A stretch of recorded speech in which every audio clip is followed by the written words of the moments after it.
జై శ్రీమన్నారాయణ. శ్రీమద్భగవద్గీత 13వ అధ్యాయము క్షేత్రజ్ఞ విభాగయోగము 17వ శ్లోకము. జ్యోతిషాం అపి తజ్జ్యోతిః తమసః పరం ఉచ్యతే జ్ఞానం జ్ఞేయం జ్ఞానగమ్యం హృది సర్వస్య విష్ఠితం. ఓం.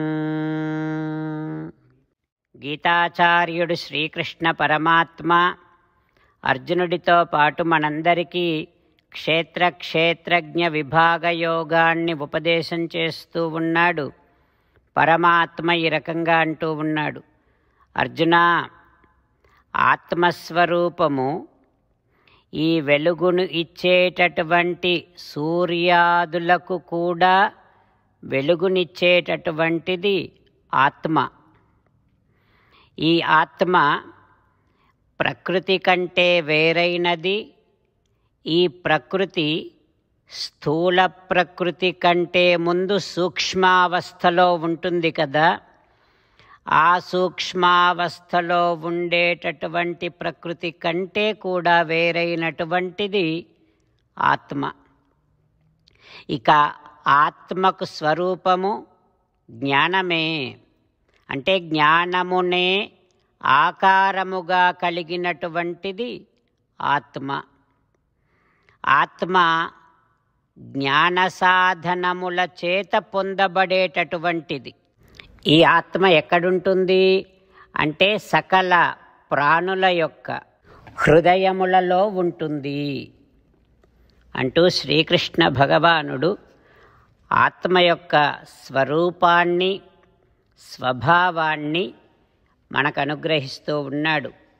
ఆ పరమాత్మ యొక్క ఉపదేశాన్ని మనసారా భావన చేస్తూ మన స్వరూప స్వభావాలను పదే పదే మననము చేసుకుంటూ శ్రీమన్నారాయణుడిని పొందటమే జీవిత లక్ష్యముగా పెట్టుకొని శ్రీమన్నారాయణుడిని మాత్రమే శరణు వేడుకుంటూ పరమాత్మ పలికిన పలుకులను అదేవిధంగా పలికే ప్రయత్నం చేద్దాం.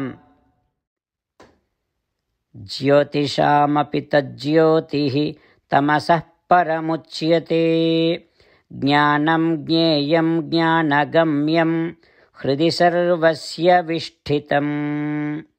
అంతేకాకుండా మనం ప్రతిరోజు శ్రీమన్నారాయణుడికి ఒక 8 పనులు చేస్తాం అని మాట ఇద్దాం.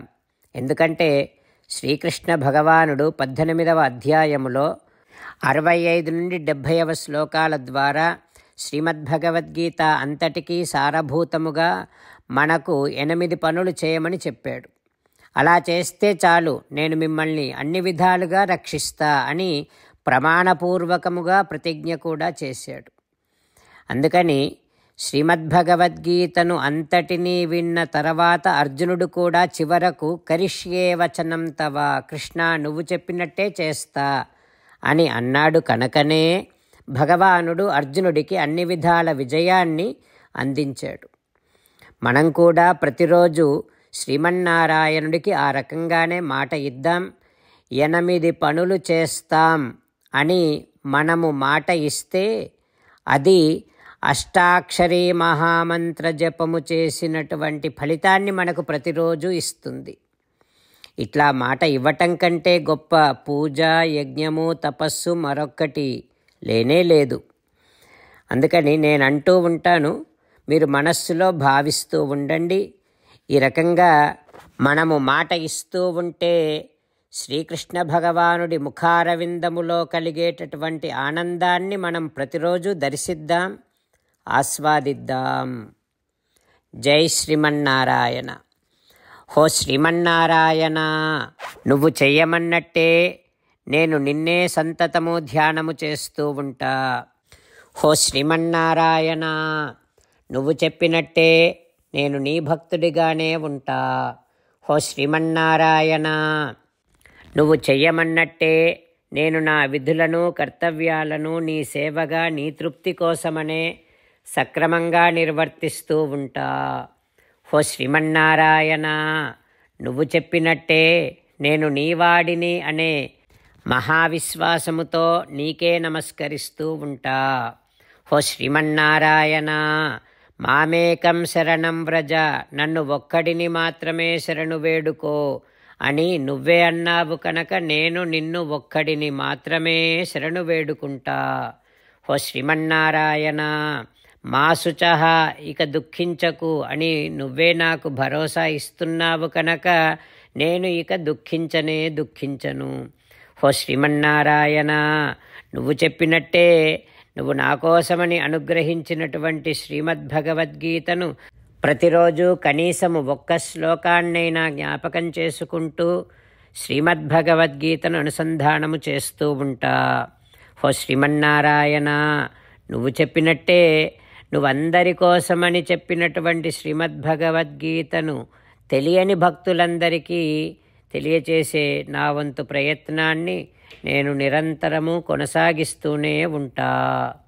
ఓ శ్రీమన్నారాయణ, నేను నువ్వు చెప్పినట్టే చేస్తా, నీకు నచ్చినట్టే ప్రవర్తిస్తా, నీకోసమే పని చేస్తూ ఉంటా.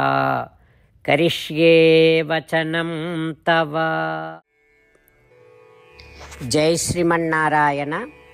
భక్తులకు ప్రత్యేకమైనటువంటి విజ్ఞాపన.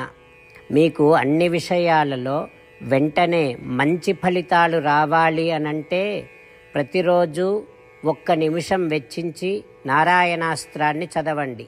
ఇక మీకు తిరిగే ఉండదు. నారాయణాస్త్రాన్ని పొందడానికి మీరేం చేయాలంటే నారాయణాస్త్రం అనే వెబ్సైట్కి వెళ్ళి మీ పేరు మీ ఈమెయిల్ ఇస్తే మీ ఈమెయిల్కి నారాయణాస్త్రం PDF వస్తుంది. అందులో ఒక రామాయణ శ్లోకం, ఒక గీతా శ్లోకం, ఒక విష్ణునామం ఉంటాయి. ఆ మూడింటిని కలిపి నారాయణాస్త్రం అంటాం. ప్రతి ఒక్కరికి వేరువేరు శ్లోకాలను ఇస్తున్నాం. ఆ రకంగా ఎవరి శ్లోకాన్ని వారు ప్రతిరోజు తప్పనిసరిగా చదవటం వలన ప్రతిరోజు ప్రతి 24,000 భక్తులతో ఒకసారి సంపూర్ణ రామాయణ పారాయణ, 33 సార్లు శ్రీమద్భగవద్గీత పారాయణ, 24 సార్లు శ్రీ విష్ణు సహస్రనామ స్తోత్ర పారాయణ జరుగుతుంది. ప్రతి ఒక్కరికి అంతటి విశేష ఫలితము ప్రతిరోజు లభిస్తుంది. అందుకని మీరు మీ కుటుంబ సభ్యులు అందరూ ఒక్కొక్కరు ఒక్కొక్క నారాయణాస్త్రాన్ని వెంటనే పొందండి. జై శ్రీమన్నారాయణ.